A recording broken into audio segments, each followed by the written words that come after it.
Bueno, hermanos, vamos a continuar con nuestra clase.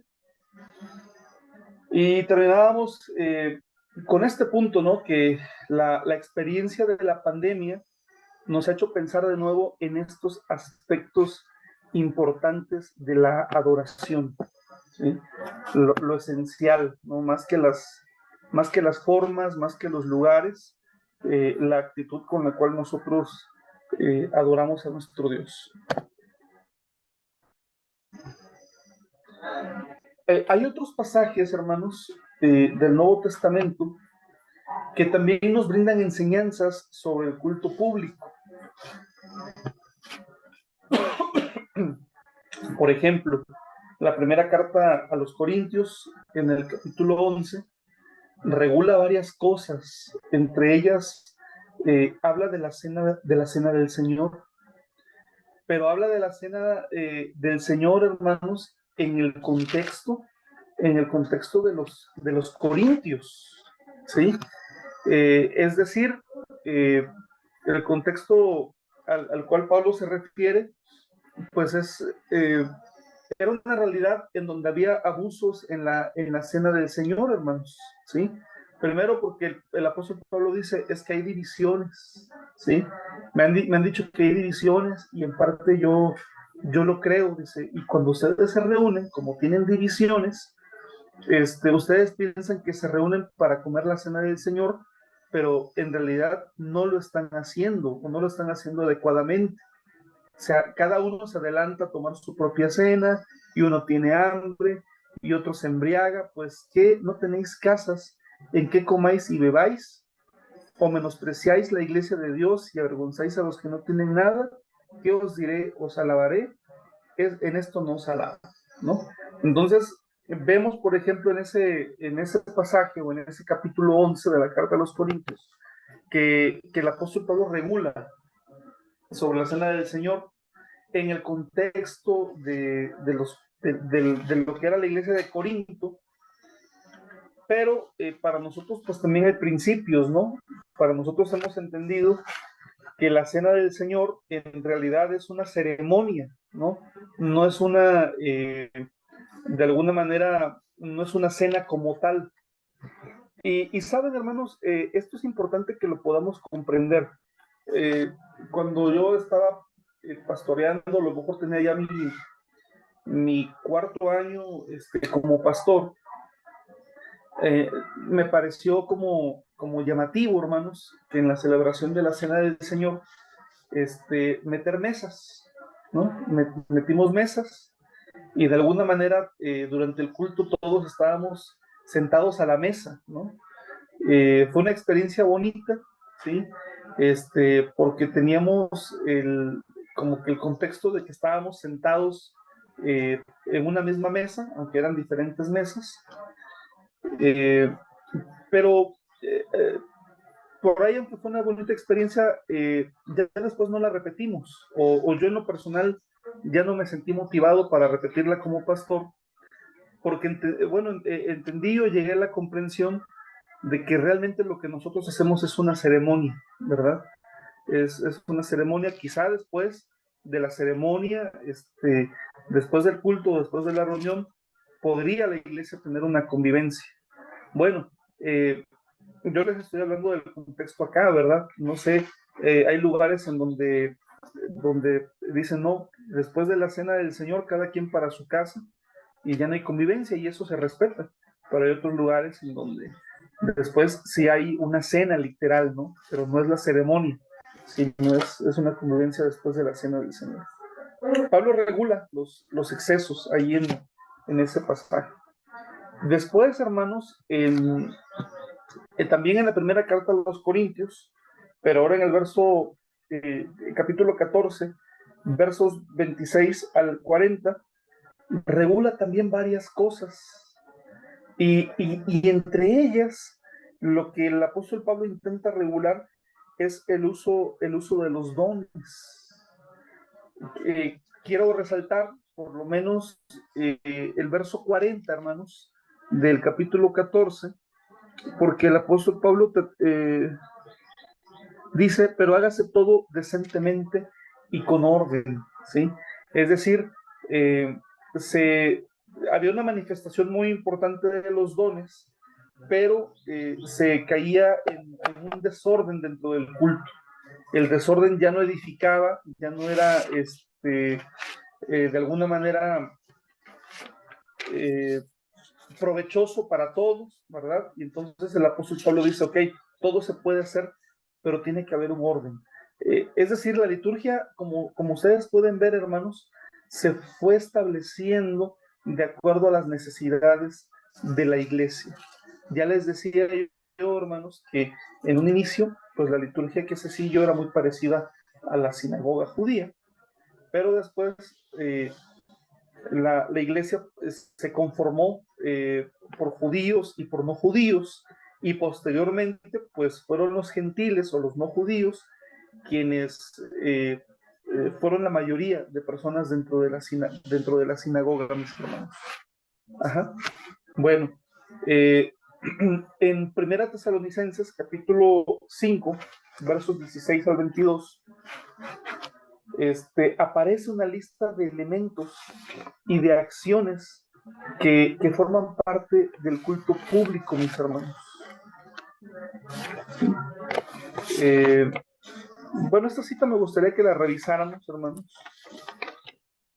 Eh, Primera Tesalonicenses 5, versos 16 al 22. No sé si alguien me puede apoyar con la lectura. Dice así: estad siempre gozosos, orad sin cesar, dad gracias a Dios en todo, porque esta es la voluntad de Dios para con vosotros en Cristo Jesús. No apaguéis al espíritu, no menospreciéis las profecías, examinadlo todo, retened lo bueno, absteneos de toda especie del mal. Amén. Muchas gracias, hermana Esmeralda. Bueno, pues aquí hay una lista de elementos. Como pueden darse cuenta, realmente en el Nuevo Testamento no hay una serie de instrucciones tan meticulosas como sí las hay en el Antiguo Testamento, en Levítico, de manera muy concreta, pero sí hay criterios importantes que nos permiten a nosotros también implementar estos criterios en el culto que realizamos.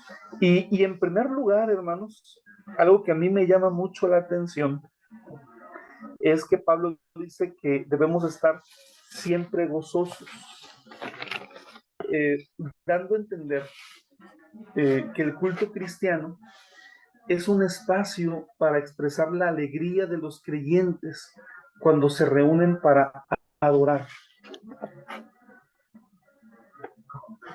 Pero, lamentablemente, hermanos, muchos de nuestros cultos no son gozosos. Muchos de nuestros cultos, pudiéramos decir que a veces pudieran ser incluso tristes, hermanos. O en muchas ocasiones nuestros cultos son improvisados. Bueno, solamente quiero mencionar que algo no está bien si no hay gozo en nuestros cultos.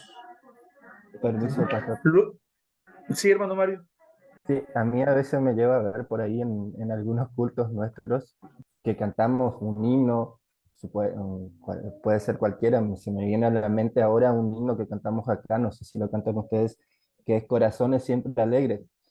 Y uno mira, a veces cuando te toca dirigir y propones ese himno, y mirás la congregación y todos están serios, y vos decís, estás cantando, que tu corazón está alegre, y, y no estás demostrando realmente lo que estás cantando. A veces también nosotros cantamos algún himno sin darnos cuenta, porque lo hacemos mecánicamente sin darnos cuenta lo que por ahí dice la letra, ¿no? Sí, muchas gracias, hermano Mario. A veces alguien dice es que estoy alegre por dentro, ¿verdad? La realidad es esa, que nuestros cultos deben de ser cultos revitalizantes, que nos motiven. En muchas ocasiones, hermanos, nuestros cultos se vuelven monótonos dependiendo del director de culto o de quien dirige el culto, en muchas ocasiones ya sabemos, hermanos, cuáles cantos o cuáles himnos va a poner el director o la directora de culto, porque siempre pone los mismos, ¿verdad? Es decir, no hay mucha preparación por ese lado. Así que bueno, si nuestros cultos son monótonos, hermanos, o los hacemos monótonos, pues algo no está bien, ¿verdad? En nuestros cultos. En la cita, hermanos, de la carta a los tesalonicenses, hay otros elementos que también aparecen. Por ejemplo, se habla de la oración, hermanos, y la acción de gracias. Y Pablo también dice que deben de estar presentes en nuestros cultos. Probablemente la oración se refiere a algo más general y la acción de gracias a testimonios públicos de los creyentes, probablemente, ¿sí? Algo, hermanos, que dicho sea de paso, nos hace falta en nuestros cultos actualmente. Nos hacen falta los testimonios, ¿sí? Nos hace falta aprender a compartir un testimonio. Yo recuerdo mucho los cultos cuando era niño, hermanos, y bueno, cuando era niño había un momento para los actos especiales, así les llamábamos, que era un espacio del culto donde los hermanos, quien así lo quisiese, podía pasar al frente y entonar una alabanza especial para Dios, ¿sí? Podía pasar una familia, podía pasar un hermano o una hermana en particular, podía cantar o podía recitar una poesía, y no faltaba, hermanos, alguien, ¿verdad? Que decía, hermanos, yo tengo un testimonio, ¿sí? Pero el testimonio, hermanos, era como de unos 20 minutos y era una historia, ¿verdad? En la cual narraba pues una vida tristísima, una vida llena de desgracias, una vida llena de penalidades, una vida llena de sufrimiento, hermanos. Y al final decía, pero aquí estoy por la gracia de Dios. Y yo pensaba, hermanos, bueno, ¿con qué ganas? Alguien que venga por primera vez a la iglesia va a decir, quiero ser cristiano. Si ser cristiano es tan difícil y tan triste, ¿no? Bueno, ya después yo aprendí por lo menos, que un testimonio, hermanos, es para glorificar a Cristo. Un testimonio no es para ensalzar nuestra vida o nuestro sufrimiento o nuestras penalidades, sino para narrar qué es lo que ha hecho Cristo en mi vida, cómo ha bendecido Cristo mi vida y cómo puede bendecir la vida de otras personas. Yo digo, si nuestros cultos estuvieran llenos de esos testimonios, hermanos, sería maravilloso, ¿sí? Los necesitamos. Otra cosa que el apóstol Pablo menciona es que debemos de tener cuidado de no apagar el espíritu, hermanos. Dice, no menosprecies las profecías. Y este tema, hermanos, de apagar el espíritu, para nosotros, no sé, hermanos, para ustedes, yo por lo menos aquí veo que ha sido un tema tabú, ¿verdad? Porque así como hay algunos puntos que no tocamos en la iglesia para no parecernos a los católicos, hay otros puntos que no tocamos en la iglesia para no parecernos a las iglesias pentecostales. Por ejemplo, hermanos, en la iglesia no se predica de la Virgen María. Y una de las razones por las cuales no se predica de María es para no parecernos a la iglesia católica, ¿no?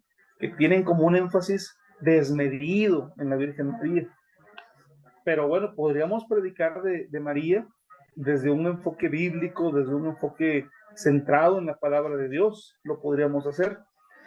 Y el tema del Espíritu Santo, hermanos, en muchas ocasiones no lo profundizamos, porque sabemos que hay algunos grupos religiosos que se ufanan de que ellos sí tienen bien encendido el Espíritu Santo, de que ellos sí tienen como que una manifestación bien fuerte del Espíritu Santo.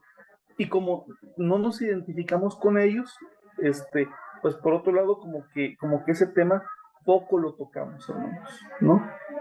Pero sin pensar en ellos, sin pensar en los grupos carismáticos, en los grupos pentecostales, más bien tendremos que pensar en nuestras realidades de iglesia. La pregunta sería, ¿nosotros, hermanos, encajonamos el espíritu en nuestros cultos? ¿Lo apagamos? ¿De qué manera es como nosotros podemos apagar el espíritu en nuestros cultos? Y bueno, dice Pablo que no menospreciemos las profecías. Nosotros podemos entender las profecías, pues como el mensaje de Dios, hermanos, expresado en formas diversas, como la predicación y como la enseñanza, que son parte del culto público, hermanos.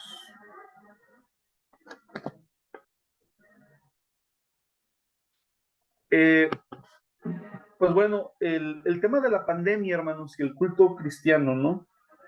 El culto cristiano, pues ha sufrido cambios, hermanos, bastantes cambios en esta época de crisis que atravesamos por la pandemia del COVID. Y fíjense que nos empezamos a hacer cuestionamientos, nos empezamos a hacer preguntas que no hubiésemos pensado en otro momento que nos tendríamos que hacer. Y en algunos casos sí, hermanos, ¿no? Por ejemplo, la liturgia, hermanos, ha producido bastante debate y bastante controversia entre los cristianos desde hace mucho tiempo, hermanos. Preguntas como, ¿cantar himnos del himnario es lo más correcto o cantar cantos contemporáneos? ¿El piano y el órgano son los instrumentos sagrados o también podemos utilizar la guitarra y la batería? En muchos casos, hermanos, estas diferencias de opinión se están superando, pero aparecen otras, hermanos. Y bueno, vienen las que son propias de la etapa que acabamos de vivir con la pandemia, ¿no? ¿Es válido celebrar virtualmente la Cena del Señor? Si estás en un culto virtual, ¿cómo se recogen las ofrendas ahora? ¿Puedes hacer transferencias y depósitos bancarios? ¿Y cómo lo harían las personas que no tienen acceso a esas opciones? Es decir, surgieron nuevas preguntas, hermanos.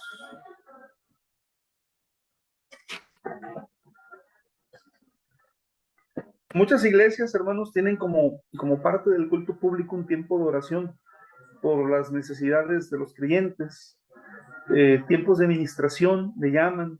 En muchas ocasiones, hermanos, la oración, la administración, también va con la imposición física de las manos. ¿Cómo lo hacíamos en la pandemia, hermanos? Bueno, muchas cosas que seguramente esto nos dejó de reflexión. Pero también la pandemia, hermanos, aceleró muchas cosas con las que hoy estamos lidiando. Diríamos que hoy estamos en la pospandemia, ¿ok? Que hoy estamos en la posmodernidad, hermanos. Y ante esta situación de pospandemia y situación de posmodernidad, pues nuestras iglesias han cambiado, ¿sí?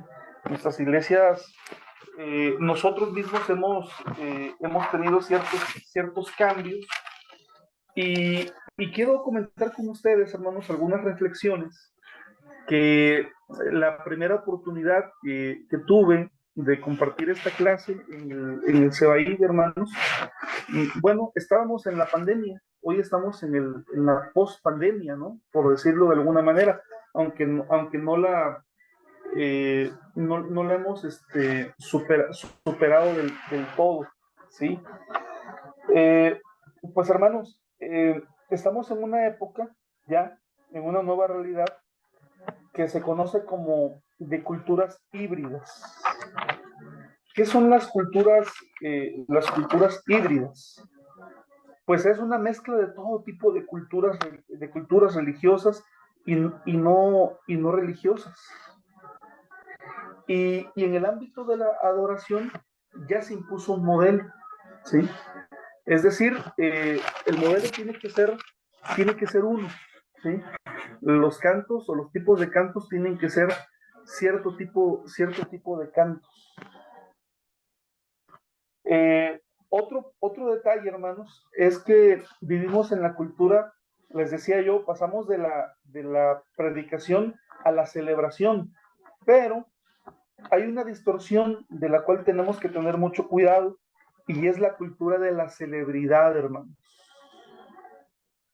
Si usted se da cuenta, hoy son las celebridades los que nos dicen qué hacer y qué pensar. Las celebridades son la voz del mercado. La fama, hermanos, es el nuevo ídolo. Hoy hay que ser celebridad, hermanos. Y hermanos, pues hoy tenemos líderes religiosos que quieren ser famosos, ¿sí? Entonces, pues les decía, en muchas iglesias, hermanos, afortunadamente en nuestra iglesia creo que es algo que no estamos viviendo, pero que sí debemos de conocer porque se está dando en muchas iglesias. Pues ya no hay canto congregacional, hermanos.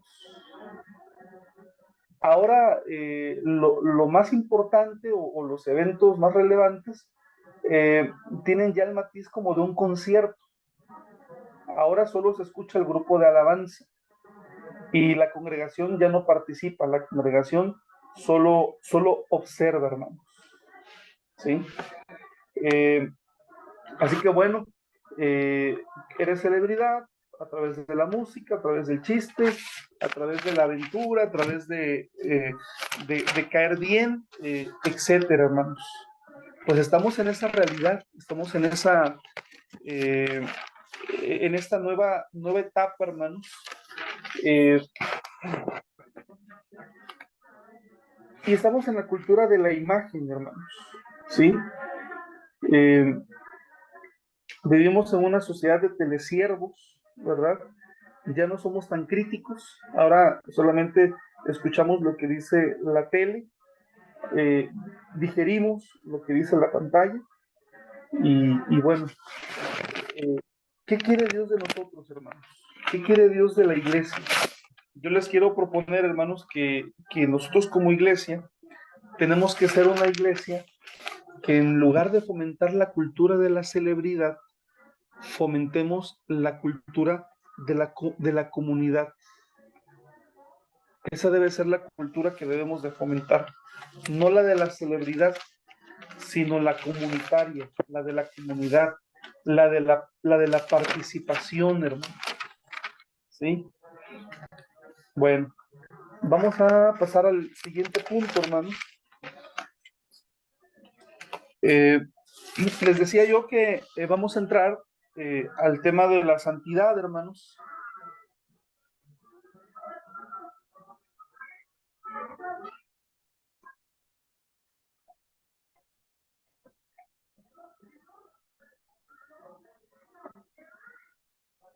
Ok. Y vamos a pasar al concepto de santidad en la liturgia del pueblo de Israel, hermano. ¿Recuerdan el video que vimos hace un rato, hermanos? ¿Qué les pareció? ¿Cuáles son los puntos que más recuerdan de ese video? Fue muy cortito, hermanos.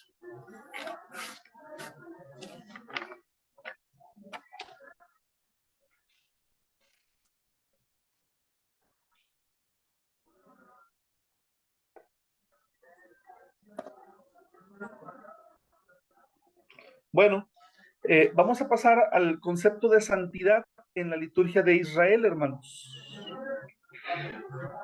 Y el concepto de santo en el Antiguo Testamento se podría estudiar buscando la raíz kadosh, del hebreo kadosh.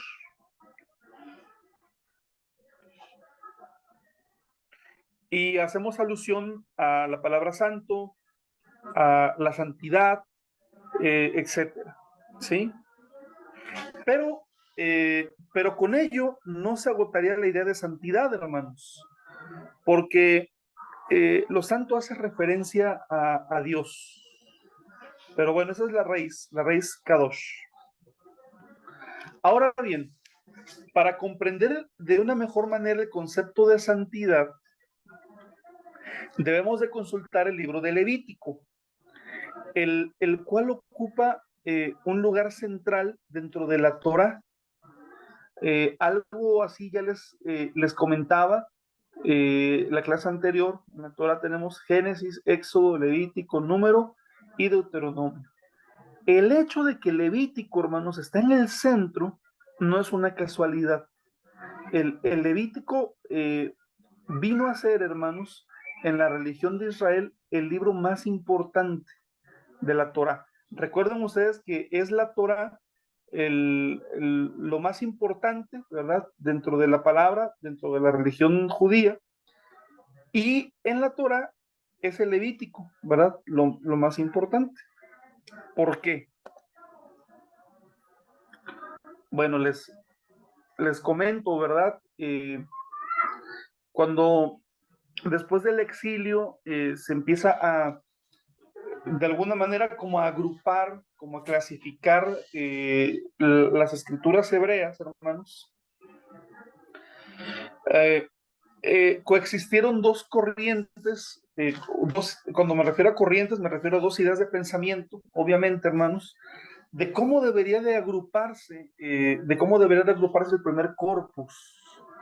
Y había una idea de que fuese un hexateuco, es decir, 6 libros, los 6 primeros libros, y la idea que finalmente predominó o prevaleció, que es la del Pentateuco, ¿sí? Y la idea del hexateuco, hermanos, tenía una lógica, o tiene una lógica interesante, porque permitía cerrar un arco histórico iniciado en Génesis capítulo 12 con la promesa de una tierra a la descendencia de Abraham. Dios le dice, vete a la tierra que yo te mostraré y haré de ti una gran nación y serán benditas en ti todas las familias de la tierra, ¿sí? Pues bueno, vemos esta historia que se va desarrollando a partir de ese momento, Génesis, Éxodo, Levítico, Números y Deuteronomio, y la propuesta de agrupar un hexateuco es porque termina el libro de Deuteronomio y no se llega al cumplimiento. Incluso ni siquiera, es más, Deuteronomio termina y ni siquiera Israel logró llegar a la tierra prometida. Por eso la propuesta era incluir un sexto libro, el libro de Josué. Y es en el libro de Josué, efectivamente, donde Israel llega a la tierra prometida, donde se cumple o se ve el cumplimiento de la promesa que nuestro Dios hizo originalmente a Abraham, hermanos. Así que esa era la lógica detrás de esta propuesta, ¿no? De agrupar el primer corpus de la Biblia hebrea con 6 libros. Pero la que predominó es la que nosotros hoy conocemos como la Torá o como el Pentateuco, ¿sí? Y la agrupación en un Pentateuco, hermanos, por otro lado, permitía mantener en el centro de la Torá al libro de Levítico como el más importante porque describe la relación litúrgica de Dios con Israel. Uh-huh.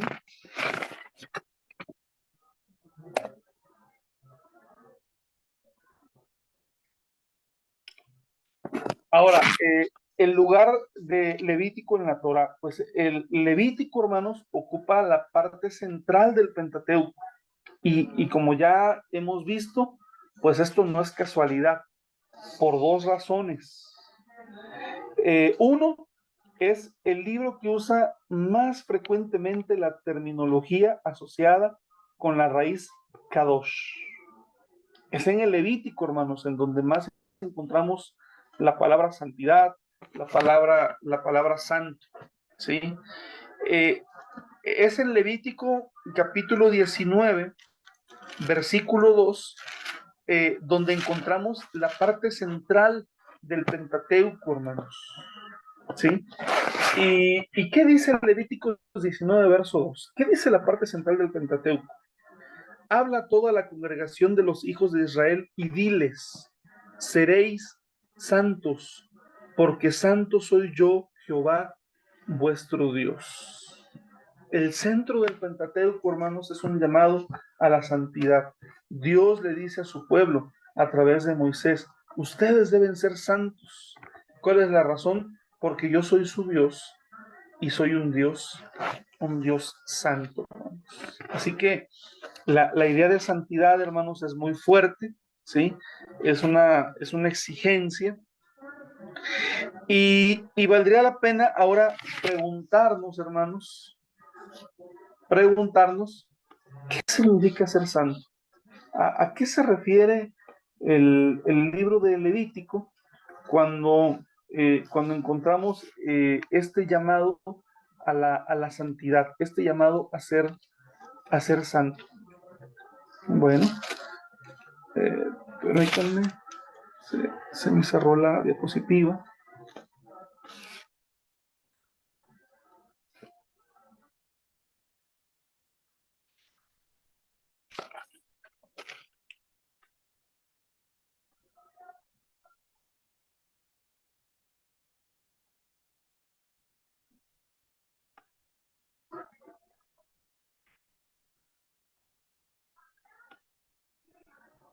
Ahí está.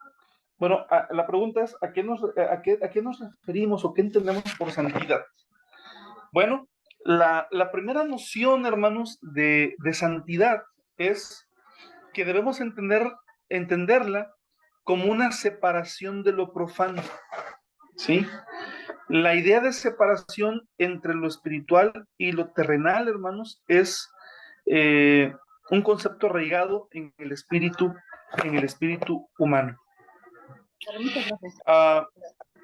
Sí, adelante, hermana.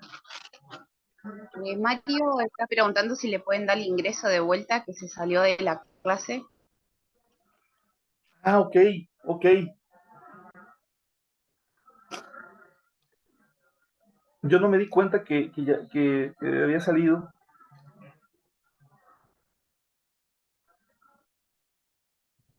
Pero esperemos que pronto le puedan dar ingreso.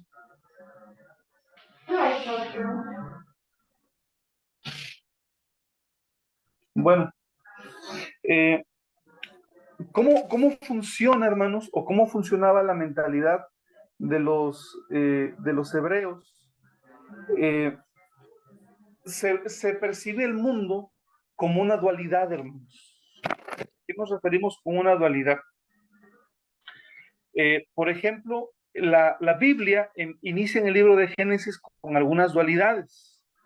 Dice: en el principio creó Dios los cielos y la tierra. Allí vemos una dualidad. Entonces está la realidad del cielo o la realidad celestial y la realidad, la terrenal, ¿sí?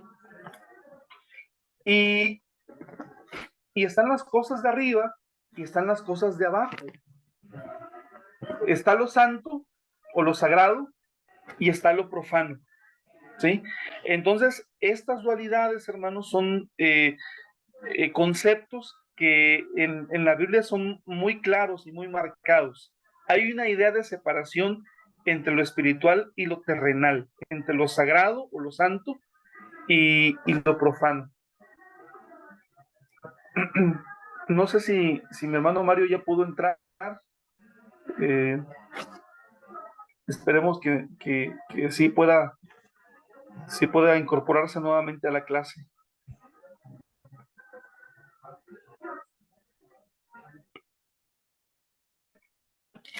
Ahora mencionaba, hermanos, que este es un concepto arraigado en el espíritu humano, es decir, no fueron solamente los hebreos, los israelitas, quienes tuvieron esta, de alguna manera, como esta idea, ¿no?, de la realidad celestial y de la realidad terrenal, de lo sagrado y de lo profano. En el ámbito filosófico, hermanos, Platón ya había indicado como finalidad principal del filósofo, fíjese, que la finalidad principal del filósofo era procurar la separación entre el alma y cuerpo. Bueno, porque en el Nuevo Testamento pues efectivamente nos encontramos con esta idea, ¿no?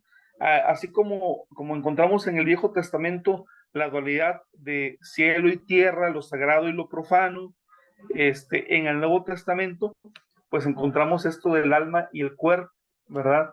Los deseos del espíritu y los deseos de la carne, ¿sí?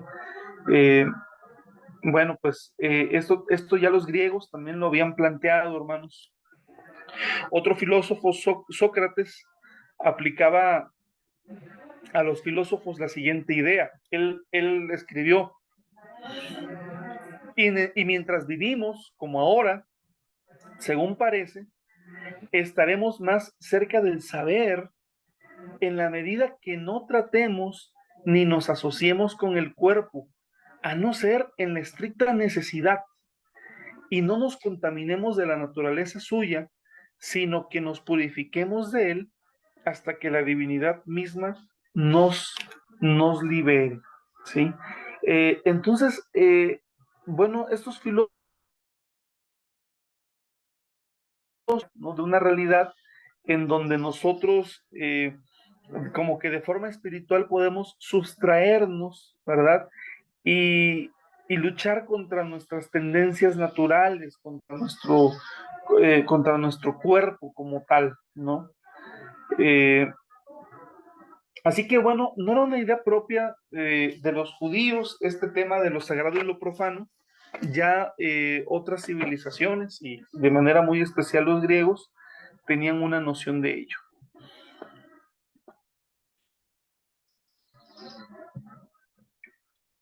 Pero ¿qué pasa en la Biblia, hermanos?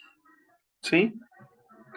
¿Qué pasa en la palabra de Dios? Bueno, en la palabra de Dios, hermanos, la santidad consiste en la separación del mundo, ¿sí? En eso consiste la santidad, en la separación del mundo. Y a este principio responderían todas las prescripciones bíblicas que obligan a los sacerdotes a separarse del pueblo. Esto lo encontramos en Levítico, libro de Levítico, capítulo 8 y capítulo 9, ¿sí? Por ejemplo, también está el caso de la separación entre la grasa, hablando de los sacrificios, entre la grasa que se consagra a Dios, pero también la carne que debe de comer el oferente, ¿sí? En el capítulo 13 de Levítico, verso 46 y 47, hay otro tipo de separación, que es la separación de las personas que eran consideradas impuras y que por causa de su impureza debían estar lejos del campamento, hermanos. ¿Sí? Entonces, bueno, desde un principio, hermanos, pues está esta idea de santidad, hermanos. No sé si hay algún comentario, hermanos, alguna pregunta hasta dónde vamos. Bueno, ahorita como quiera vamos a tener espacio de preguntas y respuestas.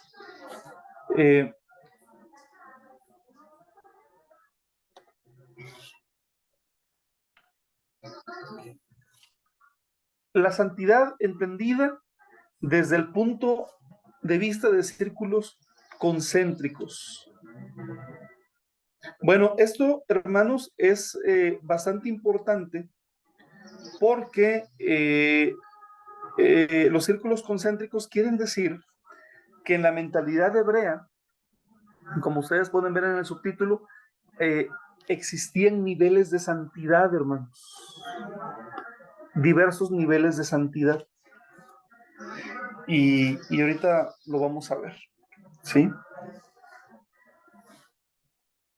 Lo que no es puro no puede participar de la santidad de Dios, es decir, no puede ser parte del culto a nuestro Dios. Bueno, aquí tenemos estos círculos concéntricos, hermanos. Y este es el último punto de la clase, la santidad desde el punto de vista de los círculos concéntricos. Primero, hermanos, quiero decirles que en estos diagramas, en el centro de cada uno de estos círculos, se van a dar cuenta que hay un círculo central, hermanos, Bueno, en el centro se encuentra la santidad en el modo más sublime, es decir, en el modo más puro, más grande, es decir, en conexión directa con Dios, en el centro de estos círculos. Y es una santidad que proviene directamente de Dios, no depende del empeño moral de las personas. En el primer diagrama, hermanos, que es el de la santidad de las personas, digamos que el puesto más cercano a la santidad de Dios, el puesto más cercano al Kadosh, ¿verdad?, de nuestro Dios, lo tenía el sumo sacerdote, ¿sí? Él era el ser más cercano, hermanos. El único que podía entrar una vez al año al lugar santísimo.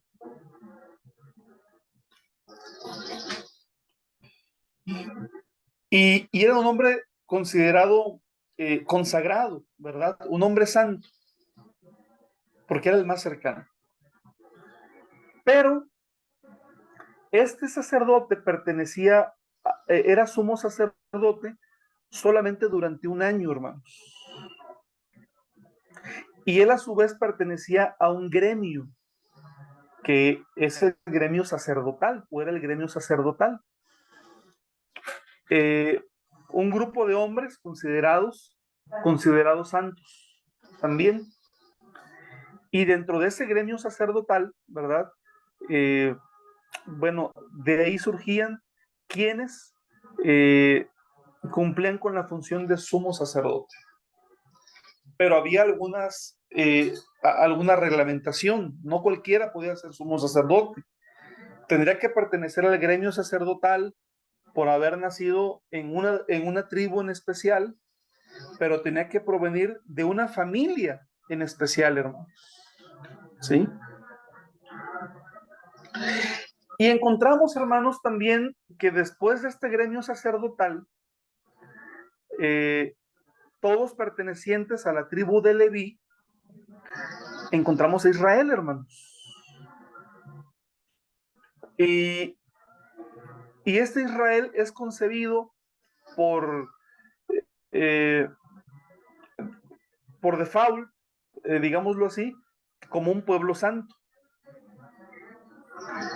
Pero dentro del mismo pueblo santo de Israel había niveles de santidad, hermanos. Por ejemplo, niveles de santidad en el sentido de la pureza racial. Ustedes saben, hermanos, que una de las posturas que nos habla el Antiguo Testamento es ese tema de la pureza racial, hermanos.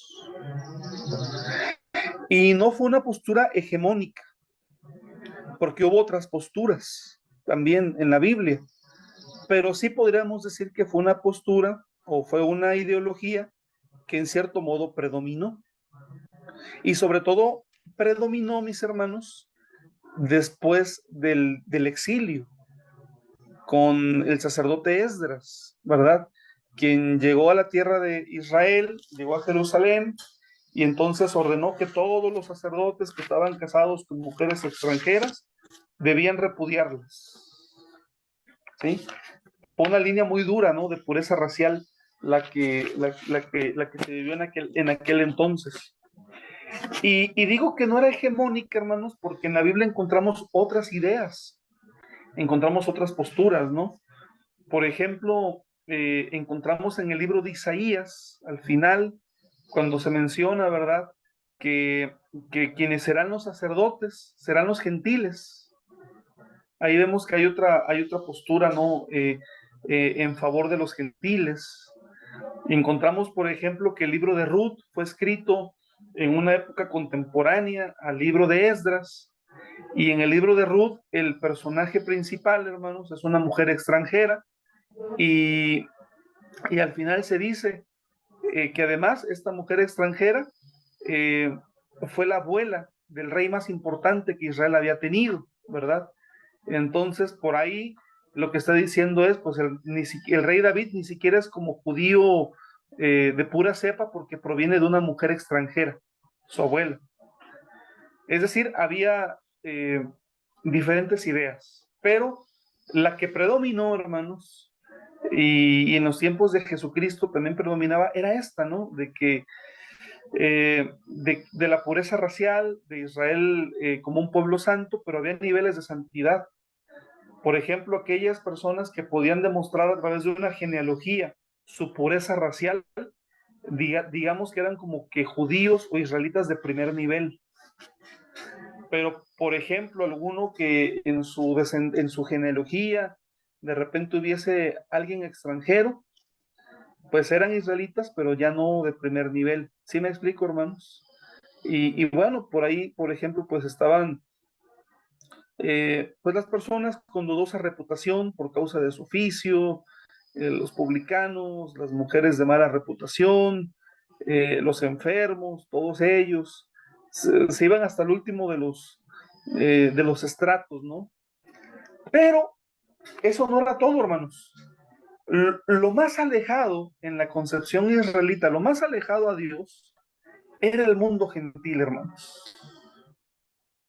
Sí, era el mundo gentil. Por eso, hermanos, el Evangelio fue tan disruptivo, ¿no? Porque de entrada, Juan 3:16 dice, porque de tal manera amó Dios, no a Israel. Dice, de tal manera amó Dios al mundo. Este es un mensaje nuevo, es un mensaje que difícil de escuchar para el israelita. Que Dios amaba al mundo. Porque en la idea de ellos, lo más lejano a Dios, y cuando hablamos de mundo, nos referimos a las personas, son aquellas personas que no pertenecen al pueblo de Israel, porque ellos veían la santidad de esos niveles. A ver, somos el pueblo santo, pero dentro del pueblo santo vemos unos más santos que otros, y dentro de todo el pueblo santo, la tribu de Leví son los más santos, y dentro de la tribu de Leví están la familia de Aarón, y dentro o de Sadoc, y dentro de esas familias, los sacerdotes y el sumo sacerdote, lo más santo que puede haber, ¿no? Entonces, sí vemos, hermanos, cómo, por ejemplo, ellos entienden la santidad desde el punto de vista, digamos que concéntrico, ¿verdad? Bueno, luego vamos al tema de la santidad de los animales, hermanos, ¿sí? Los animales, digamos, más los mejores, ¿no? Serían aquellos que eran idóneos para el sacrificio. Es decir, recordemos que en el Levítico, hermanos, se establece la diferencia entre animales puros y animales impuros. Bueno, están todos los animales, pero de entre todos los animales hay un grupo de animales que son animales puros. ¿Y qué significa que son animales puros? Pues significa que son aptos para el consumo humano, ¿verdad? Que los podemos comer, podemos disponer de ellos para nuestra alimentación. Pero dentro de los animales puros, no todos son aptos para el sacrificio a Dios. Hay cierto tipo de animales, o hay una lista más restringida de animales que sí son aptos para Dios, ¿no? Puede ser un toro, puede ser una oveja, puede ser un becerro, pero otros animales que son aptos para el consumo humano no son aptos para el sacrificio, ¿sí? Bueno, pues los animales que sí se pueden ofrecer en sacrificio son los que gozan de mayor grado de santidad, hermanos, ¿sí? Seguidos después por los animales que son comestibles para Israel y por último para el resto de los animales. Y finalmente, hermanos, vamos a la santidad del espacio, que con esto anticipo un poquito de lo que vamos a ver en la siguiente clase, hermanos, ¿sí? En la santidad del espacio, hermanos, el templo de Jerusalén representa el lugar santo por excelencia, ¿sí? Es el lugar más santo, el lugar más santo de toda la tierra, ¿sí? El lugar en donde Isaías pudo ver en visión a Dios sentado en el trono y dice, y sus faldas de sus vestiduras llenaban todo el templo, ¿sí? Y esa santidad, hermanos, que habita en el templo, también pasa en menor grado a la tierra prometida. Y en menor grado, hermanos, al mundo entero, hermanos. ¿Sí? Es decir, en la Biblia se llega a afirmar que de Jehová es toda la tierra, de Dios es toda la tierra y todo lo que en ello hay. Pero, aunque de Dios es toda la tierra, hermanos, en la idea hebrea de la santidad, hay una tierra que por excelencia es santa, la tierra de Israel. Pero en la tierra de Israel, hermanos, por excelencia, hay una ciudad que se le conoce y que se le considera como la ciudad santa, que es la ciudad de Jerusalén, hermanos. ¿Sí? Pero la ciudad de Jerusalén, me refiero ya a la religión judía, hermanos, del periodo del Segundo Templo, del Intertestamento, de la época de Jesús. La ciudad de Jerusalén tiene un lugar que es el más santo de todos, de toda la ciudad y de todo el mundo. ¿Cuál es ese lugar, hermanos? El templo. Pero aún el mismo templo, hermanos, tiene niveles de santidad. Es decir, hay un espacio en donde todas las personas pueden llegar, el atrio de los gentiles. Pero hay un lugar en donde no todos pueden llegar y se le conoce como el lugar santo. Y traspasando el lugar santo, hermanos, encontramos verdaderamente el recinto más santo de toda la tierra, porque es donde en la religión judía habitaba la presencia de Dios, el lugar santísimo. ¿Sí? Fíjense cómo mientras más cerca se estaba de ese lugar, más se disfrutaba de esa santidad en esa mentalidad, en la mentalidad judía, hermanos. Todo esto rompe, ¿no? Con lo que Jesús dice, pues ya no va a ser importante donde adores, si lo haces en Jericín o lo haces en Jerusalén, porque ahora lo importante es que los verdaderos adoradores adoren al Padre en espíritu y en verdad, hermanos. ¿Sí? Si nos damos cuenta cómo ha ido evolucionando entonces, hermanos, el concepto de santidad, desde cómo se origina en Levítico, cómo se fue articulando este concepto en la mentalidad hebrea, ¿verdad? Y cómo lo entendemos hoy en nuestros días, cómo lo entendemos hoy en nuestros tiempos.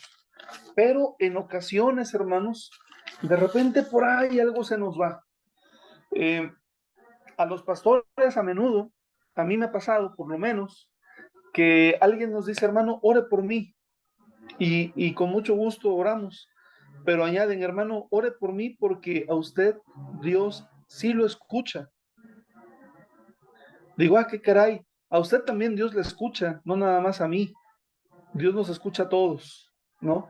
Pero hay una idea, ¿no? De que a ciertos a personas, quizá por la investidura, Dios los va a escuchar más.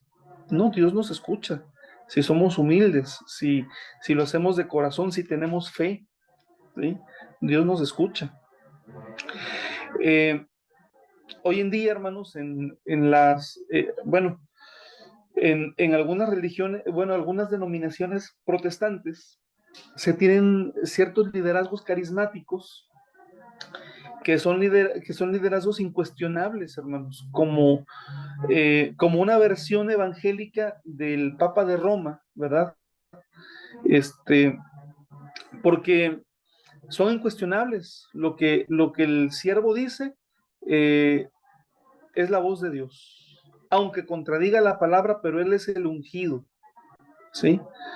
Entonces, muchos atropellos, muchos abusos se cometen en la religión, hermanos, precisamente con una idea equivocada de la santidad de las personas. La Biblia dice que somos santos, pero en un sentido de que somos consagrados a Dios, de que somos separados por Dios, de que somos parte del pueblo de Dios, no en el sentido de que nosotros somos infalibles y que ya no nos vamos a equivocar, ¿no?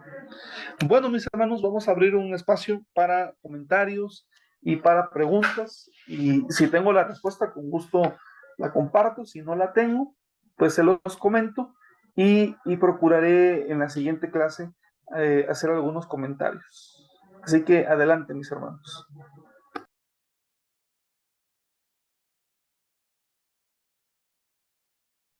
Sí, pastor, un comentario nomás, eh, justamente con respecto al verso ese que leíamos de que Jesús decía que no era tan importante el lugar de adoración. Hay muchos que se apegan también a esta palabra para no ir a la iglesia, ¿no es cierto? Porque dicen, sí, me da lo mismo quedarme en mi casa si no es importante el lugar de adoración, y ¿para qué voy a ir a la iglesia? Me quedo en casa nomás y si cualquier lugar da lo mismo, ¿no? Y a veces eh, se malinterpreta un poco ese.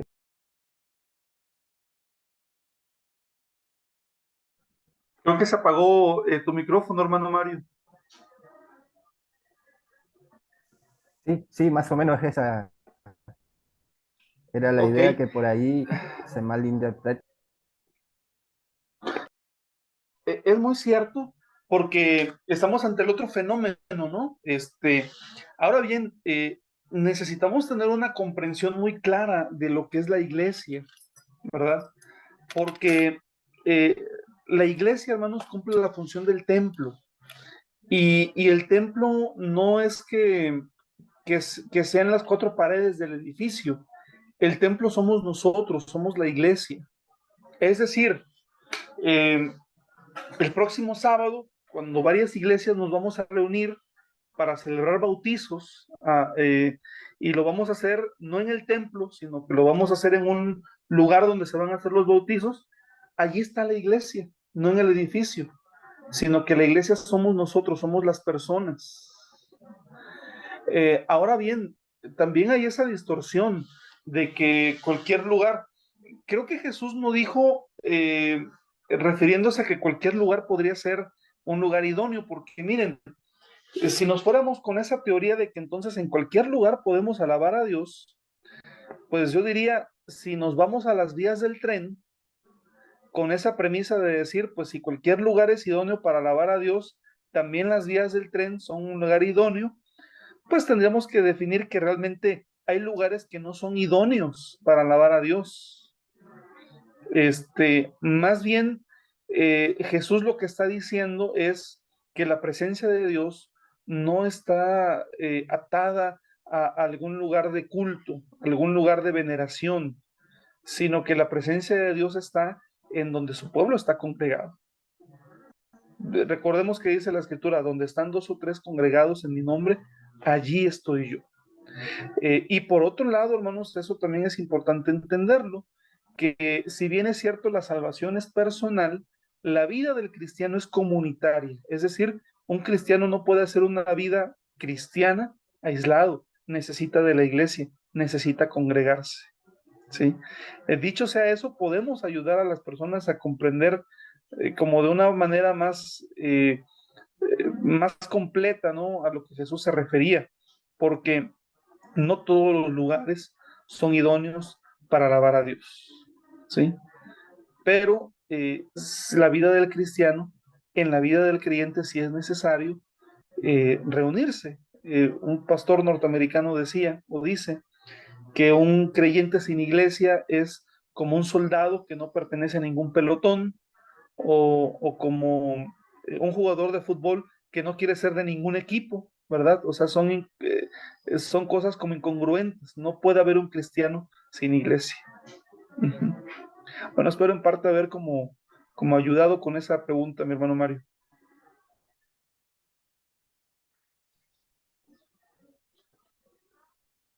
Adelante, mis hermanos. ¿Alguien más que tenga alguna pregunta o algún comentario? Pastor, paz, Juan.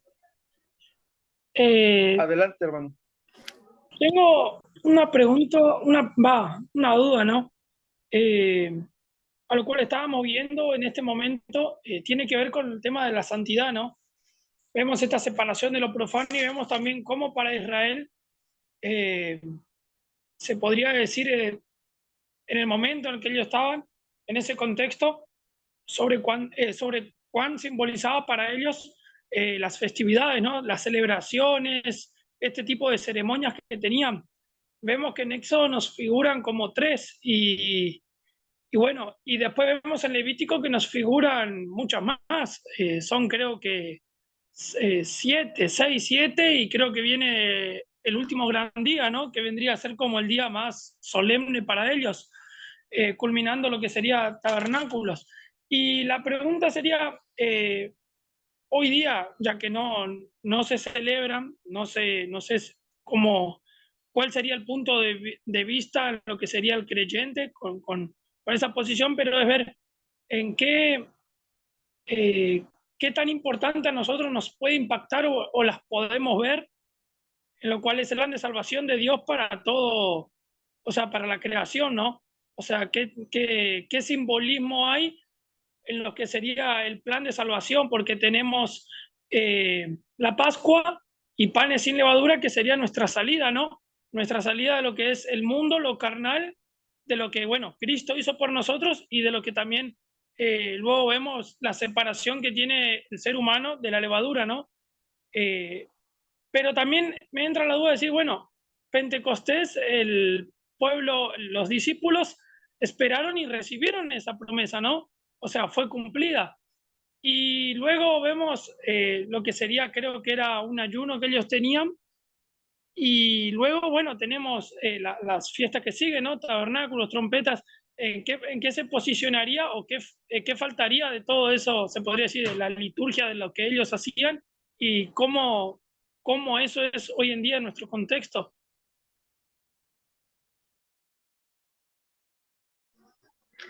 Bueno, quisiera comenzar diciendo que me parece que puede ser una bendición, pero también puede ser un riesgo, dependiendo de la forma en la que lo podamos comprender. Una bendición, hermanos, porque obviamente nosotros hemos llegado a entender que todo lo que en el antiguo pacto era una sombra, un tipo, ¿verdad?, de lo que se anticipaba, pues en Cristo Jesús encontramos ya el cumplimiento, ¿verdad? Y sin lugar a duda, hermanos, desde el lente cristológico, así le podemos llamar, desde una interpretación cristológica, a, a, a toda la liturgia del antiguo Israel, podemos encontrar un sentido de cómo anticipar la venida del Mesías y su ministerio. De hecho, la carta a los hebreos tiene esa connotación, tiene esa intención. La carta a los hebreos nos presenta a Jesús como nuestro sumo sacerdote, pero nos presenta cómo el sacrificio de Cristo, el servicio sacerdotal de Cristo es superior a todo lo que es la religión judía, ¿no? Entonces, bueno, indudablemente entiendo que las festividades tuvieron una razón de ser litúrgica, representaban una verdad de Dios y al interpretarlas a través del lente cristológico, pues podemos tener una comprensión importante sobre estas festividades. Digo que es un riesgo, hermanos, porque ya en la iglesia del primer siglo, el apóstol Pablo y los apóstoles en general eh, alertaban a la iglesia sobre el riesgo de las prácticas judaizantes. Recuerden ustedes, por ejemplo, que la carta a los Gálatas es un tratado del apóstol Pablo, en donde él mismo les advierte a los Gálatas que no le hagan caso a los maestros judaizantes. Les dice, Dios ya los sacó de ahí, no regresen ustedes a eso.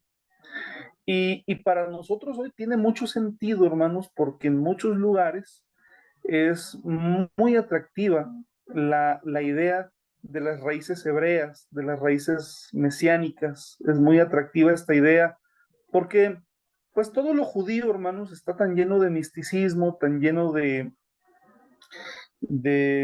como de un aura de cierta autenticidad o legitimización, hermanos, que para muchos les parece muy atractivo, hermanos, ¿sí? En lo personal conozco hermanos que dicen, estoy aprendiendo raíces hebreas, pero resulta que quienes les enseñan raíces hebreas ni siquiera saben hebreo, hermanos. O sea, si uno quiere aprender hebreo, tiene que meterse a estudiar fuerte, ¿no? El hebreo. Y, y a veces estos movimientos, pues ese es el gancho, ¿no? Más que nada es como una especie de culturización. Así que, bueno, yo creo que todo lo que en el Antiguo Testamento y lo que está en Levítico eh, está expresado tiene su pleno cumplimiento en Jesucristo, ¿no? Es lo que podría decir de momento y por lo que comprendí de su pregunta, ¿no?